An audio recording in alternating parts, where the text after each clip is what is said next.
سلسلہ ہدایت، قرآن، سنت اور اہل بیت علیہم السلام میں خوش آمدید۔ خوش آمدید۔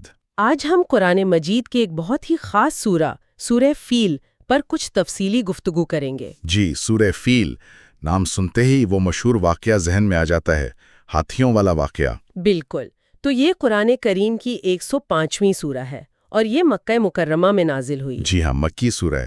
اس کا نام الفیل تو اسی واقعے کی وجہ سے ہے، اصحاب فیل یعنی ہاتھیوں والوں کا واقعہ۔ اور اسے علم تری کیفا بھی کہتے ہیں کیونکہ شروع ہی ان الفاظ سے ہوتی ہے۔ صحیح۔ کل 5 آیات ہیں اس میں، بہت مختصر سی سورہ ہے لیکن معنی کے اعتبار سے بہت گہری۔ اور نزول کے اعتبار سے یہ ابتدائی دور کی ہے؟ جی بالکل، یہ ابتدائی مکی صورتوں میں سے ہے۔ روایات میں آتا ہے کہ یہ حبشہ کی طرف ہجرت سے بھی پہلے نازل ہوئی، غالباً سورہ کافرون کے بعد۔ اچھا۔ نزولی ترتیب میں اس کا نمبر 19واں بتایا جاتا ہے، حالانکہ اس میں تھوڑا بہت اختلاف بھی ملتا ہے۔ تو اس کا مرکزی پیغام کیا سمجھا جائے؟ دیکھیں، اس کا مرکزی خیال تو اللہ تعالیٰ کی قدرت کا اظہار ہے اور خاص طور پر بیت اللہ یعنی کعبہ کی حفاظت کا اعلان ہے۔ یعنی ایک طرح سے دشمنوں کو تنبیہ؟ یقیناً یہ اسلام کے مخالفین کے لیے ایک واضح پیغام ہے کہ اللہ اپنے دین کی، اپنے مرکز کی حفاظت کرنا جانتا ہے اور اس پر قادر ہے۔ تو یہ صرف ایک قصہ نہیں بلکہ اس وقت کے مسلمانوں کے لیے، خاص طور پر رسول اللہ صلی اللہ علیہ وآلہ وسلم کے لیے بھی ایک پیغام تھا۔ جی ہاں، بالکل۔ یہ آپ صلی اللہ علیہ وآلہ وسلم کے لیے ایک طرح کی تسلی بھی تھی کہ جس خدا نے اصحاب فیل جیسے طاقتور دشمن کو تباہ کر دیا، وہ آپ کے مخالفین یعنی قریش کو بھی شکست دے سکتا ہے۔ اور یہ واقعہ تو عرب میں مشہور بھی بہت تھا، ہے نا؟ بہت زیادہ۔ یہ تو اتنا مشہور تھا کہ عرب اس سال کو عام الفیل یعنی ہاتھی والا سال کہتے تھے اور اپنی تاریخ کا ایک اہم موڑ سمجھتے تھے۔ اور یہ وہی سال ہے جب ہمارے نبی حضرت محمد مصطفیٰ صلی اللہ علیہ وآلہ وسلم کی ولادت باسعادت ہوئی۔ سبحان اللہ۔ جی ہاں، یہ تعلق بھی بہت اہم ہے۔ اچھا، اس سورے کی تلاوت کی کچھ فضیلت بھی بیان ہوئی ہے؟ جی، روایات میں فضائل ملتے ہیں۔ جیسے ابی بن کعب رضی اللہ عنہ سے روایت ہے کہ جو اس کی تلاوت کرے وہ دنیاوی زندگی میں مسخ ہونے اور تہمت لگنے سے محفوظ رہے گا۔ اور اہل بیت علیہم السلام سے کیا رہنمائی ملتی ہے اس بارے میں؟ امام جعفر صادق علیہ السلام سے ابو وصیر روایت کرتے ہیں، ایک بہت اہم حدیث ہے جی، کہ جو شخص اپنی فرض نماز میں سورہ فیل کی تلاوت کرے گا، قیامت کے دن ہر زمین، ہر پہاڑ، یہاں تک کہ ریت کا ہر ذرہ اس کے نمازی ہونے کی گواہی دے گا۔ ماشاءاللہ۔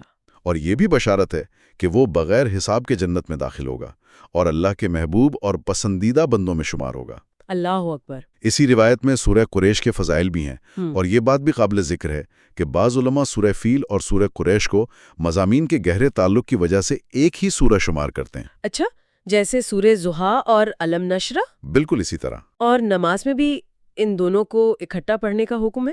یہ تو ایک نئی بات پتہ چلی۔ اچھا، یہ مفصلات صورتوں میں سے بھی ہے؟ یہ مفصلات کیا ہوتی ہیں؟ جی، مفصلات قرآن مجید کے آخری حصے کی نسبتاً چھوٹی صورتوں کو کہا جاتا ہے۔ ٹھیک۔ اور رسول اللہ صلی اللہ علیہ وآلہ وسلم کا ایک ارشاد مبارک بھی ہے کہ مجھے تورات کے بدلے سب و طوال لمبی صورتیں، انجیل کے بدلے مثانی، زبور کے بدلے میین عطا ہوئی اور مجھے مفصلات کے ذریعے فضیلت بخشی گئی ہے۔ سبحان اللہ۔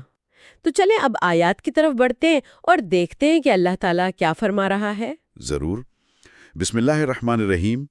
الم تر کیف فعل ربک باصحاب الفیل۔ ترجمہ کیا ہے اس آیت کا؟ ترجمہ ہے، کیا آپ نے نہیں دیکھا کہ آپ کے رب نے ہاتھی والوں اصحاب فیل کے ساتھ کیا کیا؟ یہاں یہ جو خطاب ہے الم ترا یعنی کیا آپ نے نہیں دیکھا، یہ تو براہ راست نبی کریم صلی اللہ علیہ وآلہ وسلم سے ہے، لیکن واقعہ تو آپ کی ولادت کے سال کا ہے، تو آپ نے تو اسے دیکھا نہیں تھا، اس میں کیا حکمت ہے؟ بہت اچھا سوال ہے۔ مفسرین کرام جیسے آیت اللہ مکارم شیرازی اور علامہ محسن نجوی اپنی تفاسیر میں لکھتے ہیں کہ یہ واقعہ اتنا مشہور تھا، اتنا متواتر تھا، لوگوں میں اس کا چرچا ایسا تھا گویا یہ آنکھوں دیکھا حال ہو۔ اچھا۔ اور پھر آپ کے زمانے میں بھی بہت سے ایسے لوگ زندہ تھے جنہوں نے یا تو یہ واقعہ خود دیکھا تھا یا دیکھنے والوں سے براہ راست سنا تھا۔ یعنی اس کی شہرت ہی اتنی تھی کہ دیکھنے کے برابر تھی۔ بالکل۔ اس لیے الم ترا کہنا اس واقعے کے یقینی ہونے اور اس کی شہرت پر دلیل ہے۔ اور اصحاب الفیل سے مراد، جیسا کہ پہلے ذکر ہوا، یمن کا وہ عیسائی گورنر ابرہا اور اس کا لشکر ہے جو کعبے کو ڈھانے کی نیت سے آیا تھا۔ اس حملے کی وجہ کیا تھی؟ پس منظر کیا تھا اس کا؟ اس کا پس منظر کچھ یوں ہے کہ یمن میں پہلے ایک یہودی بادشاہ تھا، ذونواس، جس نے نجران کے عیسائیوں پر بہت ظلم کیا تھا، جن کا ذکر سورہ بروج میں اصحاب الاخدود کے نام سے ہے۔ جی، یاد آیا۔ تو وہاں سے ایک عیسائی بھاگ کر روم کے بادشاہ قیصر کے پاس گیا۔ اس نے حبشہ کے بادشاہ نجاشی کو لکھا۔ نجاشی نے پھر ایک لشکر بھیجا اریات کی قیادت میں۔ ابرہا بھی اسی لشکر میں ایک افسر تھا۔ ٹھیک۔ اس لشکر نے زونواس کو شکست دی، اریات یمن کا حاکم بن گیا۔ بعد میں ابرہا نے اریات کے خلاف بغاوت کی، اسے قتل کیا اور خود حاکم بن بیٹھا۔ اوہ!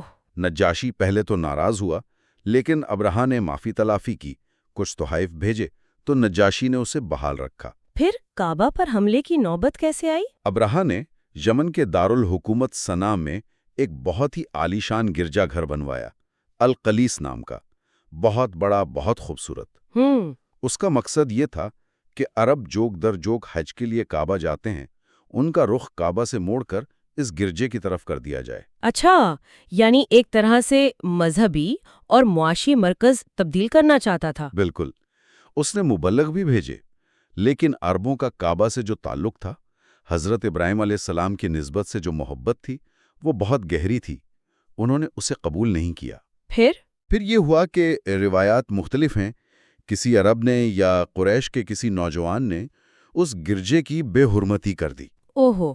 بس اس پر ابرہا شدید غصے میں آ گیا اور اس نے قسم کھائی کہ وہ کعبہ کو گرا کر ہی دم لے گا۔ اور پھر وہ لشکر لے کر نکلا؟ جی، ایک بہت بڑا لشکر، بعض روایات میں 60,000 کا ذکر ہے، اور کئی ہاتھی بھی ساتھ لایا۔ ایک خاص ہاتھی تھا جس کا نام محمود بتایا جاتا ہے۔ تعداد میں اختلاف ہے، 8، 10، 12، 13 تک کا ذکر ملتا ہے۔ یہ سن 570 عیسوی کا واقعہ ہے۔ اور جب یہ لشکر مکہ کے قریب پہنچا تو حضرت عبد المطلب، جو رسول اللہ صلی اللہ علیہ وآلہ وسلم کے دادا اور قریش کے سردار تھے، ان کا کیا رد عمل تھا؟ جب لشکر مکہ کے قریب پہنچا تو ابرہا کے سپاہیوں نے اطراف سے لوگوں کے اونٹ پکڑ لیے۔ ان میں حضرت عبد المطلب کے بھی 200 اونٹ تھے۔ اچھا۔ ابرہا نے اپنا ایلچی مکہ بھیجا کہ ہم لڑنے نہیں آئے، صرف کعبہ گرانے آئے ہیں، اپنے سردار کو میرے پاس بھیجو۔ ابرہا ان کی شخصیت، ان کے وقار سے بہت متاثر ہوا، تخت سے اتر کر ان کے پاس بیٹھا، پوچھا کیسے آنا ہوا؟ تو حضرت عبد المطلب نے کیا کہا؟ انہوں نے صرف اپنے اونٹوں کی واپسی کا مطالبہ کیا۔ صرف اونٹوں کا؟ کعبہ کا ذکر نہیں کیا؟ جی نہیں۔ ابرہا بڑا حیران ہوا، بلکہ طنزاً کہنے لگا کہ میں تو سمجھا تھا آپ کعبہ کے بارے میں بات کریں گے جسے میں گرانے آیا ہوں، آپ کو اپنے اونٹوں کی فکر پڑی ہے۔ اس پر وہ تاریخی جواب آیا۔ جی ہاں، حضرت عبد المطلب کا وہ مشہور زمانہ جواب جو ان کی ایمان اور توکل کی نشانی ہے، انی انا رب الابل وان للبیت ربا سیمنعہ، یعنی میں تو اونٹوں کا مالک ہوں اور ان کی واپسی مانگ رہا ہوں، اور رہا یہ گھر یعنی کعبہ تو اس کا بھی ایک رب ہے، وہ خود اس کی حفاظت کرے گا۔ سبحان اللہ، کیا کمال کا جواب تھا۔ بالکل۔ اس کے بعد وہ واپس تشریف لائے، مکہ والوں کو مشورہ دیا کہ پہاڑوں میں پناہ لے لیں، اور خود چند ساتھیوں کے ساتھ کعبہ کے پاس دعا میں مشغول ہو گئے۔ ایک روایت امام زین العابدین علیہ السلام سے بھی ہے جو تفسیر مکارم میں ہے۔ جی، وہ کیا ہے؟ کہ جب رسول اللہ صلی اللہ علیہ وسلم کی دعوت عام ہوئی اور قریش کو یہ خوف لاحق ہوا کہ اب تو فارس اور روم والے بھی حملہ کر دیں گے، تو اللہ نے سورہ قصص کی آیت 57 اور یہ سورہ فیل نازل فرما کر انہیں یاد دلایا کہ کعبہ کا محافظ وہ خود ہے۔ یعنی اللہ نے اپنی قدرت کی نشانی یاد دلائی۔ بہت خوب۔ اچھا، اب اگلی آیت۔ جی، آیت نمبر 2، الم یجعل قیدہم فی تضلیل۔ ترجمہ: کیا اس اللہ نے ان کی سازش، منصوبے، چال کو ناکام، بے مقصد خاک میں نہیں بنا دیا؟ قید یعنی ان کی چال، ان کا منصوبہ، اور تضلیل کا مطلب آپ نے بتایا ناکام بنانا، بھٹکا دینا۔ جی، قید کہتے ہیں خفیہ تدبیر یا چال کو۔ ان کا منصوبہ تھا کعبہ کو گرا کر اپنے گرجے کو مرکز بنانا۔ اللہ نے ان کی اس قید کو تضلیل میں ڈال دیا۔ تضلیل کا ایک معنی ہے گمراہ کرنا، بھٹکا دینا۔ یعنی اللہ نے ان کے منصوبے کو اس کے مقصد تک پہنچنے ہی نہیں دیا، اسے راستے میں ہی بھٹکا دیا، ناکام بنا دیا۔ اور نتیجہ بالکل الٹا نکلا۔ بالکل، بجائے اس کے کہ کعبہ کی اہمیت کم ہوتی، اس واقعے کے بعد تو اس کی عظمت اور حرمت میں اور اضافہ ہو گیا، پورے عرب میں اس کا چرچا ہو گیا، ان کی چال ناکام ہو گئی۔ یہ واقعی اللہ کی قدرت کا کرشمہ ہے کہ بڑے بڑے منصوبے، بڑی بڑی طاقتیں دھری کی دھری رہ جاتی ہیں۔ تذلیل کا لفظ یہاں کتنا معنی خیز ہے، گویا ان کی چال انہی کے لیے گمراہی بن گئی۔ صحیح کہا آپ نے۔ اب دیکھتے ہیں کہ یہ ناکامی عمل میں کیسے آئی۔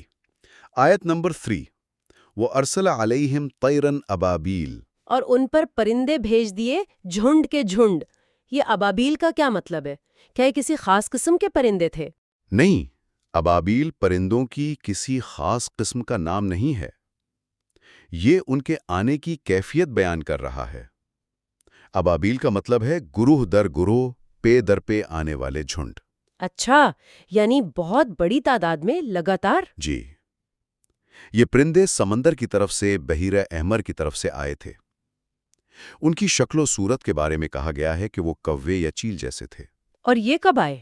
یہ اس وقت آئے جب لشکر نے مکہ کی طرف بڑھنے کی کوشش کی، اور ایک عجیب بات یہ ہوئی کہ ابرہہ کا وہ خاص ہاتھی محمود، وہ مکہ کی طرف قدم بڑھانے سے انکار کر گیا۔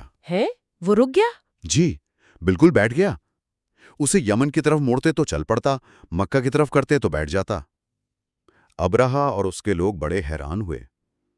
یہ وادی محصر کا مقام تھا جو مزدلفہ اور منا کے درمیان ہے، اور اسی وقت یہ پرندوں کے جھنڈ نمودار ہوئے۔ اللہ اکبر! ہاتھی کا رک جانا اور ٹھیک اسی وقت پرندوں کا آ جانا، یہ تو واضح نشانی ہے۔ یقیناً۔ اب اگلی آیت بتاتی ہے کہ ان پرندوں نے کیا کیا۔ ترمیہم بحجارۃ من سجیل، جو ان پر سجیل کی پتھریاں برسا رہے تھے۔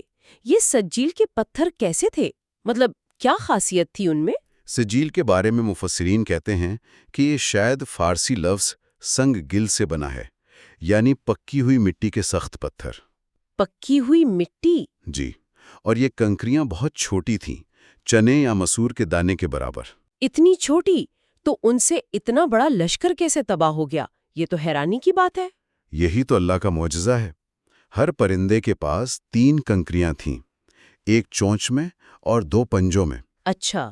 اور یہ کنکریاں تھیں تو چھوٹی، لیکن ان کا اثر بہت مہلک تھا۔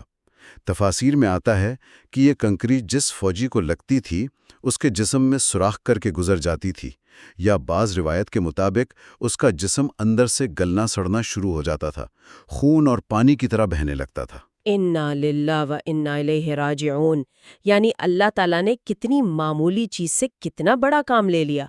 یہ تو واقعی ان لوگوں کے لیے بڑی عبرت ہے جو اپنی مادی طاقت پر اتراتے ہیں۔ بالکل صحیح۔ اور آخری آیت میں اس تباہی کا نقشہ کھینچا گیا ہے، فَجَعَلَهُمْ كَعَصْفٍ مَأْكُولٍ، بس اس اللہ نے انہیں کھائے ہوئے بھوسے کی مانند کر دیا۔ کَعَصْفٍ مَأْكُولٍ، کھایا ہوا بھوسا۔ یہ تشبیہ تو بہت ہی ہیبت ناک ہے۔ اس کا کیا مطلب ہے؟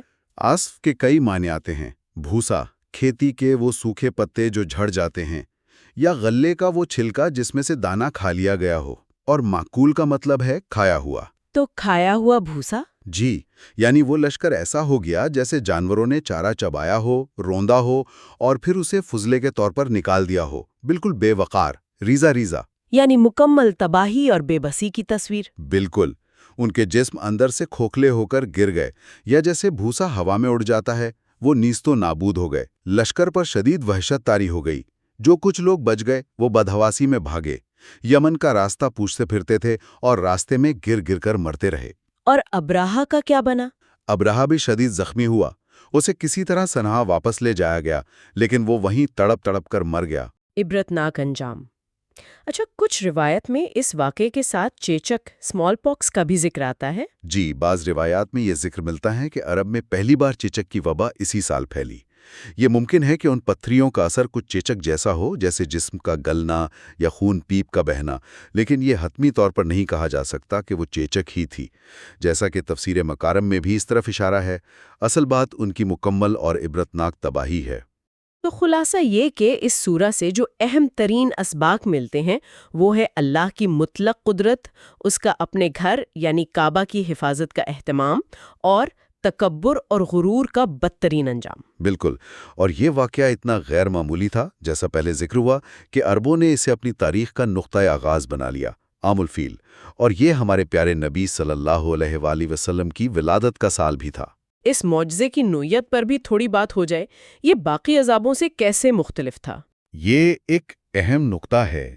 دیکھیں، جیسے قوم نوح پر طوفان آیا، قوم لوط پر زلزلہ، قوم عاد پر آندھی، قوم سمود پر بجلی گری، یہ سب ایک طرح سے قدرتی آفات تھیں جن کا خاص حالات میں آنا معجزہ تھا۔ ٹھیک ہے۔ لیکن یہاں معاملہ بالکل مختلف ہے۔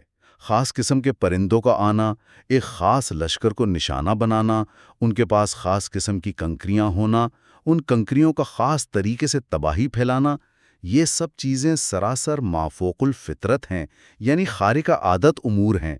یہ اللہ کی براہ راست مداخلت تھی۔ اس کی کوئی طبعی یا سائنسی توجیہ تلاش کرنے کی ضرورت نہیں، اللہ کی قدرت ہی کافی ہے۔ اور اس واقعے کی سچائی پر تو کوئی شبہ نہیں کیا جا سکتا۔ قطعاً، اس لیے کہ یہ عربوں میں ایک مسلمہ حقیقت تھی۔ قرآن نے جب الم ترا کہہ کر خطاب کیا، یعنی کیا تم نے نہیں دیکھا، تو مکہ کے کسی ایک مشرک نے بھی، جو قرآن کے شدید مخالف تھے، یہ نہیں کہا کہ یہ واقعہ کب ہوا یا یہ جھوٹ ہے۔ یہ بات تو ہے، یہ اس کے سچا ہونے کی بہت بڑی دلیل ہے۔ جی ہاں۔ اچھا، یہاں ایک سوال اکثر ذہنوں میں آتا ہے۔ لوگ پوچھتے ہیں کہ اگر اللہ نے ابرہہ کے حملے سے کعبہ کی اس طرح حفاظت فرمائی، تو بعد میں جب یزید کی فوج نے کعبہ پر سنگباری کی، یا حجاج بن یوسف نے، یا پھر قرمطہ نے حملہ کیا اور حجر اسود تک اکھاڑ کر لے گئے، تو اس وقت ایسی مدد کیوں نہیں آئی؟ بہت اہم سوال ہے یہ، اور اکثر پوچھا جاتا ہے۔ علامہ محسن نجفی نے اپنی تفسیر میں اس کا ایک بہت معقول جواب دیا ہے۔ وہ کیا ہے؟ وہ فرماتے ہیں کہ ابرہہ کا مقصد باقی حملہ آوروں سے بالکل مختلف اور منفرد تھا۔ ہاں۔ ابرہہ صرف سیاسی تسلط یا لوٹ مار نہیں چاہتا تھا۔ اس کا مقصد تھا کعبہ کی مرکزیت کو ہمیشہ کے لیے ختم کرنا، اسے صفائے ہستی سے مٹا دینا، تاکہ لوگ اس کے بنائے ہوئے گرجے القلیس کی طرف متوجہ ہوں۔ یہ کعبہ کے بنیادی وجود اور اس کی مذہبی حیثیت کے لیے براہ راست خطرہ تھا۔ جبکہ بعد کے حملہ آور؟ بعد کے حملہ آور، خواہ وہ یزید کی فوج ہو یا حجاج یا قرماطہ، ان کے مقاصد بنیادی طور پر سیاسی تھے۔ اقتدار کا حصول تھا یا لوٹ مار تھی۔ ان کے اعمال یقیناً انتہائی قبیح اور قابل مذمت تھے، لیکن وہ کعبہ کی اصل دینی مرکزیت کو جڑ سے اکھاڑ پھینکنا نہیں چاہتے تھے۔ اچھا، یہ فرق ہے۔ جی، اس لیے وہ جو خاص خدائی مداخلت ہوئی، وہ ابرہہ کے اسی منفرد اور بنیادی خطرے کے پیش نظر تھی۔ اللہ کے کاموں میں حکمت ہوتی ہے جو شاید فوری طور پر ہماری سمجھ میں نہ آئے۔ یہ واقعی ایک بہت اہم وضاحت ہے۔ اس سے اللہ کی حکمت اور اس کے فیصلوں کو سمجھنے میں مدد ملتی ہے۔ بہرحال، یہ سورہ ایمان کو تازہ کرتی ہے، اللہ پر توکل سکھاتی ہے اور اس کی عظیم قدرت کا احساس دلاتی ہے۔ بالکل، اور آج کی گفتگو کے اختتام پر ایک نقطہ صرف غور و فکر کے لیے چھوڑ جاتے ہیں۔ جی ضرور۔ کہ جس طرح اللہ تعالیٰ نے اس سورہ میں کعبہ کی ظاہری عمارت کی ایک بہت ہی خاص اور منفرد قسم کے خطرے سے حفاظت فرمائی، کیا اس میں اس مرکز توحید سے پھوٹنے والے اصل پیغام یعنی دین اسلام کی حفاظت کا بھی کوئی اشارہ پوشیدہ ہے؟ یعنی ظاہری حفاظت سے روحانی پیغام کی حفاظت کی طرف اشارہ؟ جی، جبکہ اس پیغام کو بھی تو تاریخ میں ہر دور میں طرح طرح کے نظریاتی، فکری اور عملی چیلنجز کا سامنا رہا ہے۔ کیا یہ ظاہری حفاظت اس سے جڑے ہوئے ابدی پیغام کی حفاظت کی بھی ایک علامت ہو سکتی ہے؟ اس پر غور کرنا چاہیے۔ بہت گہرا نقطہ ہے، یہ سوچنے پر مجبور کرتا ہے۔ اسی نقطے کے ساتھ آئیے دعا کریں۔ پروردگارہ، ہمیں اس مرکز توحید بیت اللہ الحرام کی حقیقی قدردانی اور اس کی حرمت کی پاسداری کی توفیق عطا فرما۔ بارالہ، دنیا بھر کے تمام مشتاقین کو مکمل آگاہی اور معرفت کے ساتھ تیرے گھر کی زیارت نصیب فرما۔ آمین یا رب العالمین۔ آمین ثم آمین۔